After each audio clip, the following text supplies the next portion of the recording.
Lieutenant Diane Miller stood at the transport bay window, watching as the massive space station grew larger. The Galactic Federation Military Academy orbited a pale blue gas giant, its rings glittering in the light of a distant sun. After 3 weeks in hyperspace, she was eager to start her new assignment. First human instructor at the academy, she muttered to herself. No pressure. The transport ship docked with a gentle bump. Diane grabbed her duffel bag and straightened her uniform. Earth had only joined the United Galactic Federation 8 months ago, and humans were still a curiosity among the stars. This position was as much diplomatic as it was military. Waiting for her at the airlock was a tall, slender alien with pale blue skin and 4 eyes arranged in a diamond pattern. Dean X. Orthak, according to her briefing files. Lieutenant Miller, the dean said, his translator converting his whistling speech into English. Welcome to the academy. I trust your journey was comfortable. As comfortable as 3 weeks in a metal box can be, sir, Diane replied with a smile. Orthak's upper eyes blinked in what she hoped was amusement. Come, I'll show you to your quarters, and then to your classroom. Your students are quite eager to meet you. As they walked through the station's curved hallways, aliens of various species nodded or stared at Diane. Some looked almost human, while others were so different she couldn't even guess which end was the front. You'll be teaching basic combat readiness, Orthak explained. 15 students from 8 different species. All have passed their initial qualifications, but need further training before specialization. Diane nodded. I've reviewed the curriculum you sent. If you don't mind, I'd like to make some adjustments. Oh, what sort of adjustments? Well, sir, what you consider basic combat readiness is. She searched for a diplomatic word, different from human standards. The dean's lower eyes narrowed. Is that so? Humans evolved on a high-gravity planet with constant territorial conflicts. Our training reflects that history. They stopped at a door marked with symbols Diane couldn't read. Orthak gestured, and it slid open to reveal a small but comfortable room. These are your quarters. Take an hour to settle in, then meet me at Training Hall 6. The dean hesitated. Lieutenant, while we value the perspective of new Federation members, please remember that not all species share human physical capabilities. Diane smiled reassuringly. Don't worry, sir. I'll adapt the training to each student's physiology. After unpacking her few belongings, Diane reviewed her class roster on her tablet. The student profiles included basic biological information, but she knew she'd have to learn their capabilities firsthand. Training Hall 6 was a large open space with a shock-absorbing floor and various equipment along the walls. The 15 students were already there, standing in a loose group and talking among themselves. They fell silent when Diane entered. Good morning. I'm Lieutenant Diane Miller, Earth Defense Force, and I'll be your combat readiness instructor. The students stared at her with eyes, optical sensors, and sensory organs she couldn't name. A large red-skinned alien with 4 muscular arms crossed 2 of them over his chest. You're smaller than I expected, he said, voice rumbling. Size isn't everything, Cadet. Grak, he answered. Cadet Grak. On Earth, we have a saying. It's not the size of the dog in the fight, but the size of the fight in the dog. The translator struggled with this, causing confused looks among the aliens. You'll understand soon enough, Diane said. She walked to the center of the room. I've reviewed your previous training and physical assessments. You've all done well by Federation standards. She smiled, and several students shifted nervously. But now you're going to learn how humans prepare for combat. I promise you this, it will be challenging. It will sometimes seem impossible, but if you stick with it, you'll be better warriors than you ever thought possible. A small reptilian student with iridescent scales raised a clawed hand. Instructor, what level of difficulty should we expect? Don't worry, Diane said, her smile widening. We'll start with something simple. Just basic human warm-up exercises. The students relaxed visibly, unaware that their definition of simple was about to change forever. We'll start with a light jog, Diane said. 5 laps around the training hall. The reptilian student, Lukey, tilted his head. What is a jog? Running at a moderate pace, Diane explained. She demonstrated by jogging in place. A bird-like alien with feathered arms and legs whistled in alarm. My species does not run. We fly. Then fly at a moderate pace, 5 laps, Diane adjusted. Everyone move in a way that's comfortable for your body, but keep it continuous for the whole time. As the students began, Diane observed their movements. Some, like Lukey, moved with surprising speed.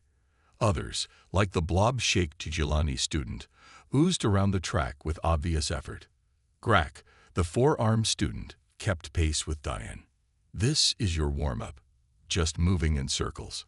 We're just getting started, Diane said, not even breathing hard. By the 3rd lap, more than half the class had slowed considerably. 2 aquatic aliens with gill-like structures on their necks were gasping. Diane called a halt. Everyone get some water or whatever fluid you need. Next, we'll do some basic strength exercises. She demonstrated a push-up. 20 of these, please. Grak laughed, a deep rumbling sound. Is this a joke? With 4 arms, I can do 100. Feel free, Diane said with a smile. The class attempted the exercise with varying success. Vila, a slender alien with pale skin that seemed to glow slightly, struggled to complete even 1 push-up. Instructor, she called, her voice musical and echoing strangely. My species has evolved beyond the need for significant muscle mass. We rely on technology and mental abilities. Diane nodded and knelt beside her. Try this modified version, she suggested, showing Vela how to do the exercise with her knees on the ground. Meanwhile, Grak was indeed doing push-ups rapidly with his 4 arms, but by the 50th, he began to slow. Having trouble? Diane asked, dropping down beside him and matching his pace with just her 2 arms. Grak grunted but said nothing. At 75, his arms began to shake. At 87, he collapsed. Diane completed her 100 without pausing and stood up, barely winded. How? Grak demanded, still lying on the floor. Human muscles are dense, and our endurance is our greatest physical advantage. Diane explained to the class. On Earth, early humans would hunt by simply following prey until it collapsed from exhaustion. A floating alien with translucent skin and visible organs drifted closer. That seems inefficient. But effective, Diane countered. Now let's move on to sit-ups. For the next hour, she ran them through jumping jacks, squats, planks, and lunges. By the end, even the most physically capable aliens were exhausted. Only Lukey, the small reptilian, seemed energetic, his metabolism working differently than the others. Excellent work for a first day, Diane said to the groaning class. Tomorrow we'll add some light weights and start on the obstacle course. Vila raised a trembling hand. This was just the warm-up. What is the actual training like? This is the actual training, Diane explained. Combat readiness means conditioning your body to handle stress and exertion. Before you learn to fight, you need to be strong enough to fight. Dean Exorthak had entered the training hall during the exercises and now approached Diane. All 4 of his eyes were wide. Lieutenant Miller, is this how all humans train? This is beginner level. On Earth, children do this in school. The dean's skin paled to nearly white. I see. And these exercises prepare humans for combat. They prepare us to prepare for combat, Diane said. Real combat training is much more intense. As the students dragged themselves toward the showers, Grak paused beside Diane. Tomorrow, he said, his voice a mix of exhaustion and determination, I will complete everything you ask. Diane nodded. I believe you will. You have the right spirit. Word spread quickly through the academy. By dinner time, aliens were stopping in the corridors to look at Diane. Some with awe, others with disbelief. An instructor from another class approached her in the dining hall. Is it true you made Grak collapse in training? No one has ever outmatched a Drovian in physical contests. Diane shrugged. It wasn't a contest, just a simple human workout. By the end of the first week, changes were becoming visible in Diane's class. The aliens adapted in their own unique ways to the human training regimen. Lukey, the reptilian student, emerged as a natural athlete. His scaled body was perfect for the obstacle course Diane had designed. He slithered through tight spaces, climbed with his sharp claws, and moved with incredible speed. "Look at me, instructor," Lukey called as he swung across a gap using only his tail. Diane nodded approvingly. "Excellent form, Lukey. You're setting the pace for the others." Even Grak was improving. Though he had started as Diane's biggest critic, his competitive nature drove him to master every exercise. His forearms gave him advantages in climbing sections, and he used his greater mass to power through strength challenges. Vela, the glowing empathic alien, struggled most with physical tasks, but Diane discovered she had exceptional balance. Diane modified exercises to emphasize this strength, creating special routines that used Vela's natural grace. "I never knew my body could do these things," Vela told Diane during a water break. "On my world, we focus only on mental development. Mind and body work together," Diane explained.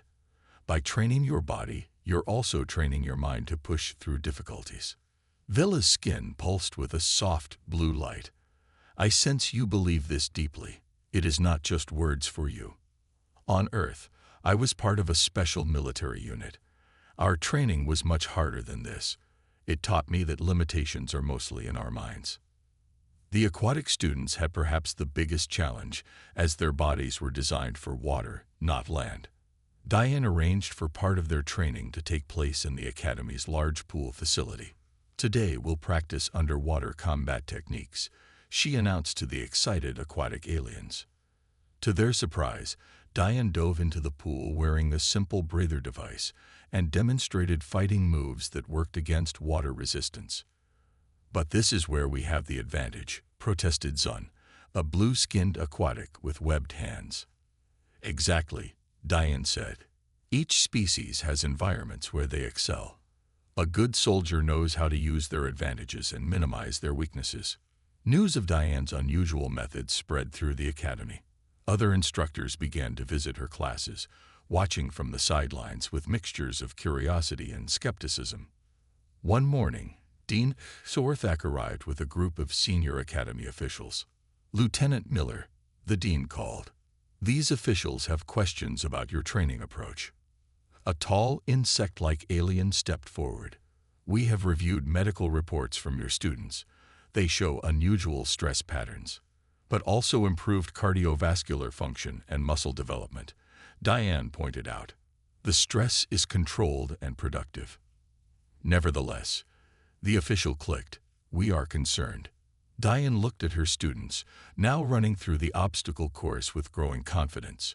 "With respect, sir, look at their progress. In just 1 week, they've achieved what the standard curriculum predicted would take a month." The officials huddled, speaking in low tones. Finally, the dean turned to Diane. "You may continue, Lieutenant, but we will be monitoring closely. Do not push too hard."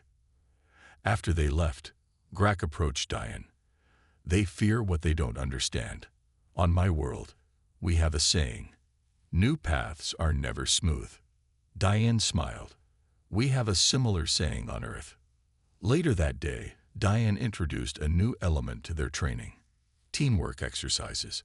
She divided the class into mixed teams, ensuring each group had different species with complementary abilities.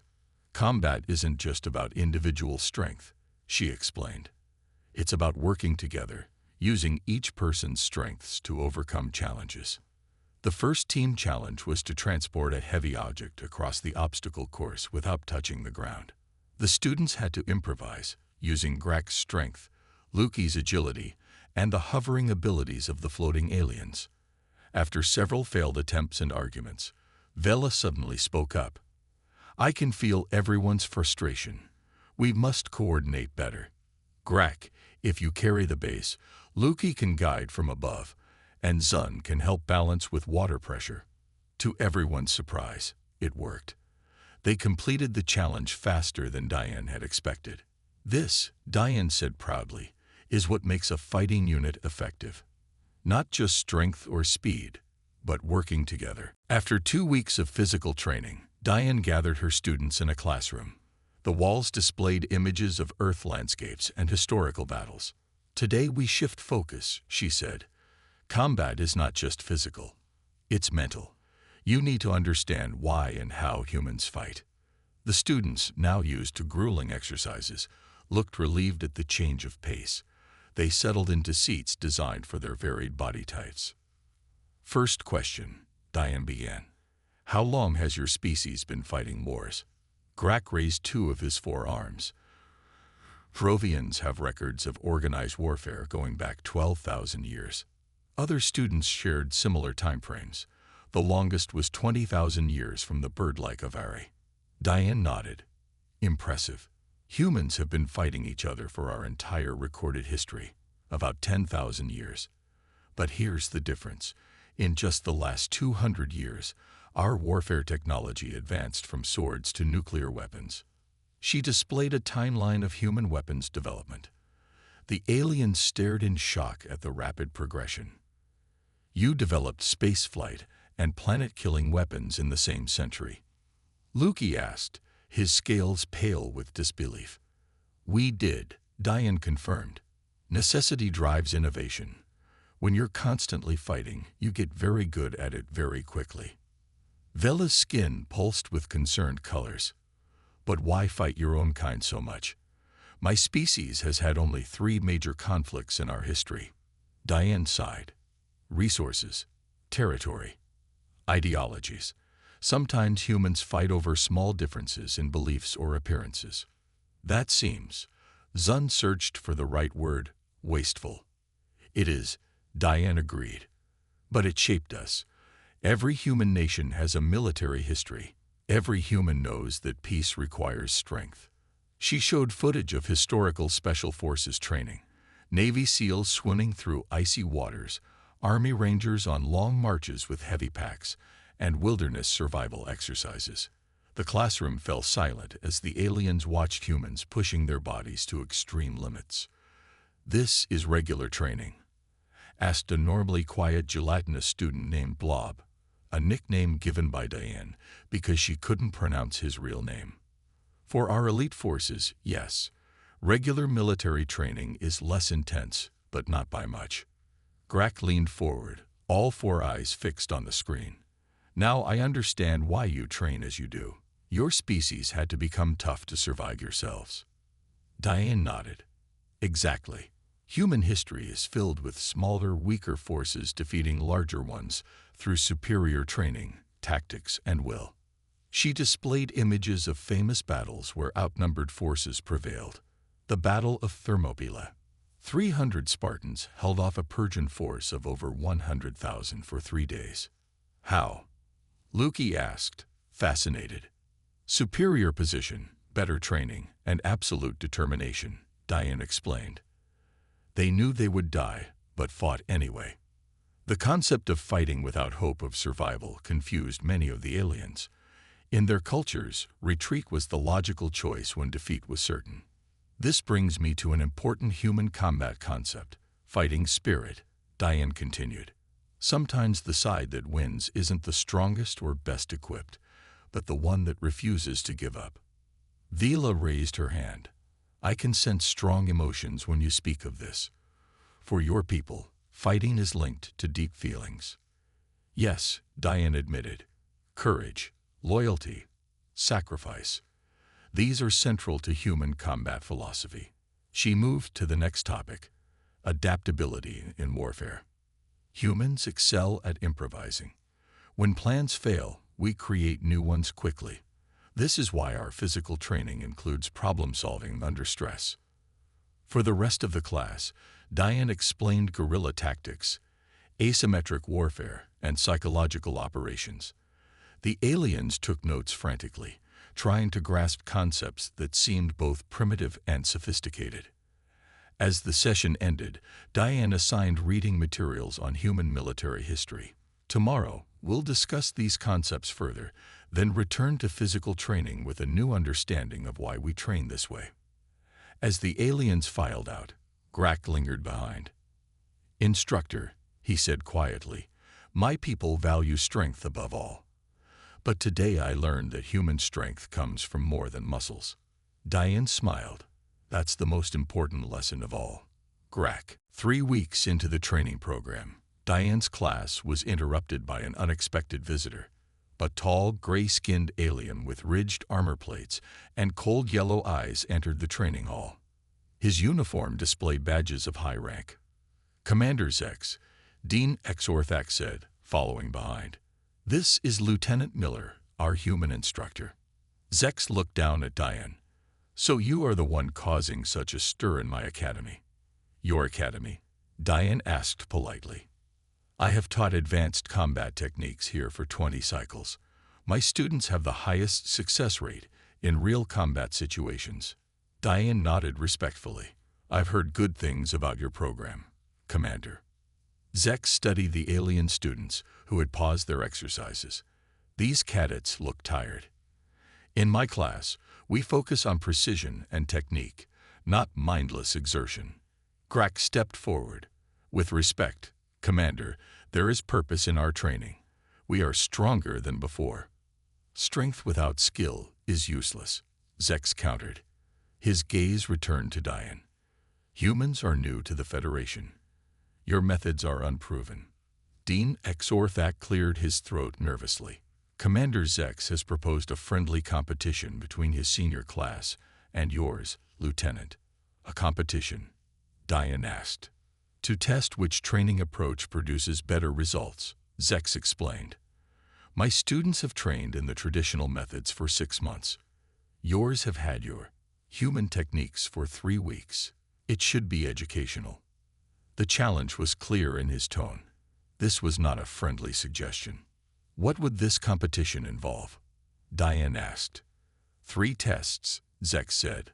"First, a test of combat skills in controlled sparring. Second, a tactical simulation in our virtual reality chambers. Third, a surprise scenario that tests adaptability." Diane looked at her students. They were making good progress, but they were nowhere near ready to face experienced cadets. Yet refusing would confirm Zex's dismissal of human methods. "When?" she asked. "1 week from today," Zex said with a small smile. "Unless that's too soon." Before Diane could answer, Lukey stepped forward. "We accept." The rest of the class nodded, though some looked nervous. Then it settled. Dean Exorthak said quickly, "I'll arrange the details." After Zex and the dean left, Diane faced her class. "You realize what you just agreed to. Zex's students have much more experience than you." "We know," Grak said, "but we want to prove ourselves." Vela's skin pulsed with determination. "You've taught us that humans often succeed against greater odds. We want to try." Diane felt a surge of pride. "All right then. If we're doing this, we're going all in. Starting tomorrow, training intensifies." For the next week, Diane pushed her students harder than ever. They trained in specific combat skills suited to each species' abilities. Lukey practiced using his speed and agility to outmaneuver larger opponents. Grak developed techniques that used his 4 arms for both attack and defense. The aquatic students learned to use water as a weapon. Diane also emphasized teamwork. In the tactical simulation, you'll need to communicate and coordinate. During breaks, they studied footage of Zex's class, analyzing their strengths and weaknesses. "They're highly disciplined and technically perfect," Diane noted, "but they're predictable. They follow standard patterns." The night before the competition, Diane gathered her tired students.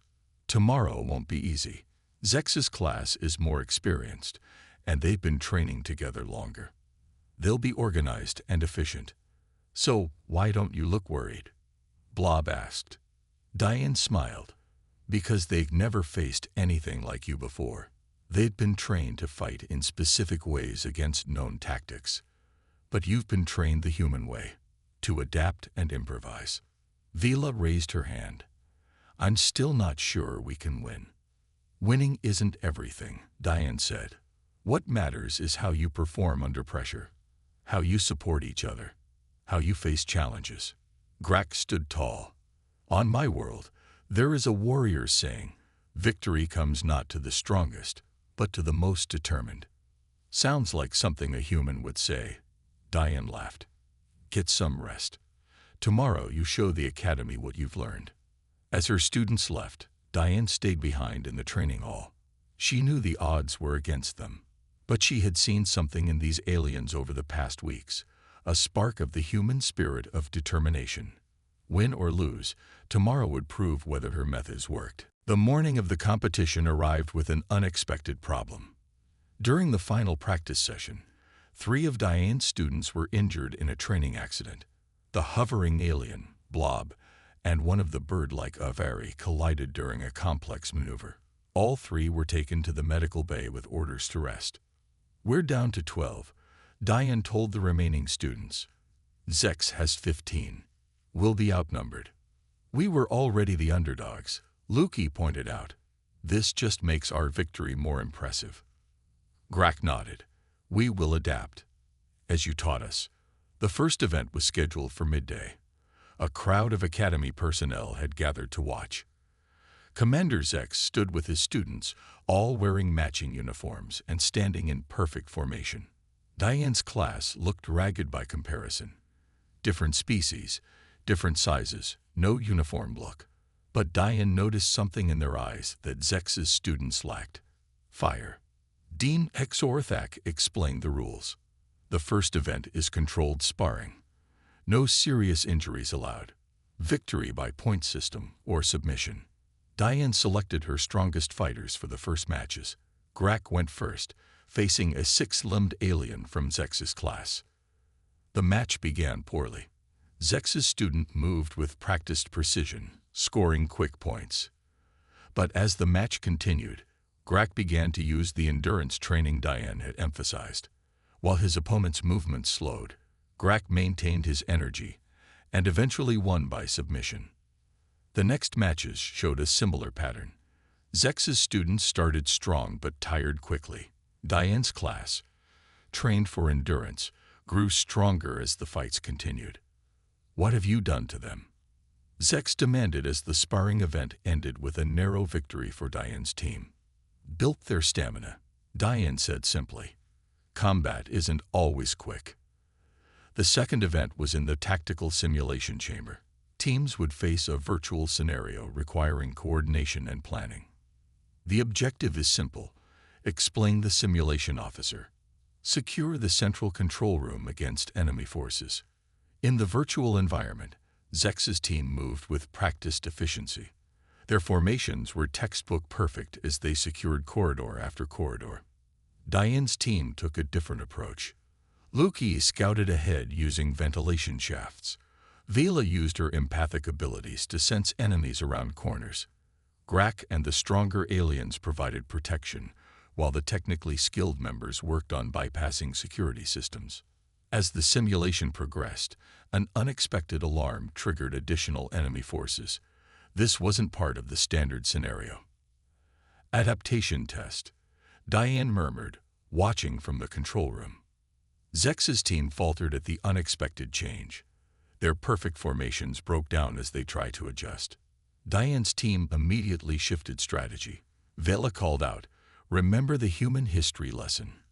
Guerrilla tactics." They split into smaller units, using hit-and-run attacks to confuse the enemy. Rather than fight directly, they created distractions and used the chaos to advance toward their objective.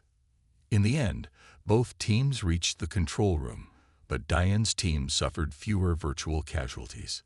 1 victory each, announced Dean Exorthak. The final event will decide the winner. During the break, Diane's students huddled together. We can win this, Grak said. We are not as polished as Zex's team, but we work better together. Vela nodded. I sensed their frustration. They train as individuals, not as a unit. Diane smiled proudly. That's what I hoped you would learn. Humans don't win because we're stronger or faster. We win because we adapt and work together. Luki, who had been quiet, suddenly spoke up. If the final test is about adaptability, I have an idea. The small reptilian explained his plan. It was unconventional and risky, but the others quickly saw its potential. That's not in any tactical manual, Diane said with a grin, which is exactly why it might work. As they prepared for the final event, Zex approached Diane. Your methods are unorthodox, human, but I admit they have produced interesting results. Diane nodded. Sometimes the best way to teach is to challenge what students think they know. We shall see which approach prevails, Zex replied. The announcement came for the final test. It would be a live-action scenario in the Academy's largest training area. As the teams headed toward their positions, Diane whispered to her students, "Remember, whatever happens, think like humans. Adapt and overcome." The final challenge was revealed as both teams gathered in a large arena. The space had been transformed into a complex environment with different terrain types, water areas, rocky sections, open fields, and dense vegetation. Your mission, Dean Exorthak announced, is to retrieve a series of coded data chips hidden throughout this arena while protecting your base station. Each team has a different base location. You have 1 hour. Commander Zex's team moved out immediately, splitting into perfectly coordinated groups. Their movements showed years of tactical training. Diane's team implemented Luki's plan. Instead of splitting evenly, they sent Luki and 2 other fast members ahead as scouts, while the rest formed a defensive unit around Vela. I don't understand, Grak said to Diane, who watched from the observation deck. Why are we keeping Vela in the center? She's not our strongest fighter. Watch, Diane said. In the arena, Vela closed her eyes. Her skin began to pulse with waves of color. As an empath, she could sense the locations of living beings. With practice over the past week, she had extended this ability. 2 chips, 30 meters ahead, behind the rock formation, Vela called out. 3 of Zex's team approaching from the left.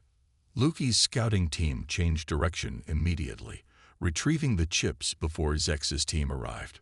They're using the empath to locate the chips, Zex realized, watching from his own observation point. Clever. Not in the tactical manuals, Diane asked with a smile. Zex frowned. A temporary advantage. My team will adapt. But adaptation was what Diane's team had been trained for. As Zex's students adjusted their strategy, Diane's team shifted again. Now they used their aquatic members to retrieve chips hidden in water areas, while the others created distractions. The score remained close. With 15 minutes remaining, both teams had collected 9 chips. 3 remained hidden. They're catching up, Vela warned. 2 teams converging on our position. Grak made a quick decision. New plan. Luki, take our chips back to base. The rest of us will draw their attention. Diane watched proudly as her students implemented a classic human military tactic, sacrificing position to secure their gains. As Zex's team engaged Grak's defenders, Luki slipped away with their collected chips. Meanwhile, Vela had sensed the location of another chip. It's in the center, in the open field. But it's a trap. 6 of their team are waiting. This called for another human tactic, the decoy. Blob, who had returned from medical with approval to participate in limited capacity, volunteered. I'll draw their attention. My species can absorb minor impacts without injury. The plan worked. As Blob floated into the open, drawing fire from Zex's team, 2 of Diane's fastest students circled around and grabbed the chip. With 5 minutes remaining, the score was 10-9 in favor of Diane's team. 1 chip remained. Both teams converged on the final location, a dense section of artificial vegetation. What followed was chaos as the 2 teams engaged in close-quarters combat. Zex's team had superior numbers and training, but Diane's students fought with remarkable coordination. They protected each other, compensating for individual weaknesses. In the final minute, Lukey spotted the last chip high in the vegetation. He could reach it with his climbing ability, but would be exposed to fire. Without hesitation, Grak lifted the small reptilian onto his shoulders. "Go!" Grak shouted. Lukey scrambled upward as several of Zex's team fired training rounds at him. Vela and the others formed a protective circle around Grak. Lukey reached the chip just as the final buzzer sounded. The arena fell silent. Dean Exorthak consulted the scoring system. Final count, 11 chips to 9. Lieutenant Miller's team wins the competition. Diane's students erupted in cheers. Even injured, outnumbered, and facing more experienced opponents, they had won. On the observation deck, Zex turned to Diane. "Your methods are unorthodox, human, but I cannot argue with results." "Different doesn't mean wrong," Diane replied. "Your students are excellent. They execute textbook maneuvers perfectly. But mine have learned to think beyond the textbook." Down in the arena, the two teams of aliens were congratulating each other. Despite their differences, a mutual respect had formed. Diane smiled. This was perhaps the most important lesson of all. 1 month after the competition, Diane stood in the Academy's Grand Hall for the graduation ceremony. Her students lined up before her, standing tall and proud. Their bodies had changed over the training period. They looked stronger, more confident, more ready. Dean Exorthak addressed the assembly. "Today we recognize an exceptional class. Under Lieutenant Miller's guidance, these students have achieved the highest readiness scores in Academy history." The audience murmured in surprise. Diane saw Commander Zex in the crowd, nodding slightly in acknowledgement. Furthermore, the Dean continued, "The Federation Military Command has taken notice.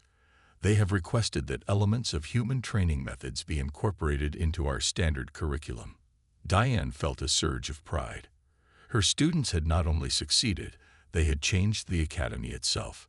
After the ceremony, her students gathered around her. "What happens now, instructor?" Lukey asked. "You'll be assigned to units throughout the Federation. Some of you will serve together. Others will join different ships or stations." Grak stepped forward. "I have requested assignment to a human vessel. I want to continue learning your methods." "So have I," said Vela. Several others nodded in agreement. "The Federation has approved a new exchange program," Diane explained. "Some of you will serve with humans, and human soldiers will join Federation units. We have much to learn from each other." As they prepared to depart for their assignments, Diane handed each student a small pin, a simple Earth globe design. On Earth, special military units have symbols they wear with pride. This marks you as graduates of the first human combat training program in the Federation. The aliens accepted the pins with solemn pride. Even Blob managed to attach it to his gelatinous body. Later, Dean Torthak approached Diane in her quarters as she packed. "The Federation Military Council has a new assignment for you, Lieutenant." Diane looked up from her packing. "Oh, they want you to develop a comprehensive training program that combines human methods with those of other species, a true galactic approach to combat readiness." "That sounds like a big project," Diane said. "It is. You'll have a staff of instructors, including Commander Zex." Diane raised her eyebrows. Zex agreed to this. His exact words were, "I still believe in our traditional methods, but there is wisdom in the human approach." Coming from him, that's high praise. 2 days later, Diane stood before a new class. 30 students from 12 species, including 3 humans recently arrived from Earth. The humans looked around nervously at their alien classmates. Beside Diane stood a familiar figure, Grak. He had been assigned as her assistant instructor. "Welcome to Advanced Combat Training," Diane began. "I am Lieutenant Miller, and this is Assistant Instructor Grak. Some of you may have heard about our methods." A young human cadet raised his hand. "Is it true that your last class defeated Commander Zex's elite team?" "We did," Grak answered with pride, "by working together and adapting to challenges." "Today we begin with basic exercises," Diane continued. Nothing too difficult for the first day. The human cadets looked relieved. One whispered to another, "At least we start with something simple." Grak made a rumbling sound that Diane now recognized as laughter. You should know that what humans call simple is not what the rest of the galaxy considers simple. The alien students, having heard stories of Diane's training, looked nervous. The humans, not understanding yet, remained relaxed. Diane smiled. "Grak, why don't you show them the warm-up routine?" As Grak demonstrated the exercises, the aliens prepared themselves mentally while the humans' expressions changed from confidence to shock. "That's just the warm-up," one human cadet asked in disbelief. "Welcome to Galactic Combat Training," Diane said, "where we learn from each other's strengths. The Federation needs soldiers who can adapt to any challenge, any environment, any enemy. That's what we'll build here." She looked at her mixed class of humans and aliens. Together. Outside the training hall window, stars stretched across the black void. Somewhere out there, unknown threats awaited. But Diane felt confident that the soldiers she was training, human and alien alike, would be ready to face whatever came. The universe was vast and dangerous. But as humans had learned throughout their history, with proper training and teamwork, no challenge was insurmountable.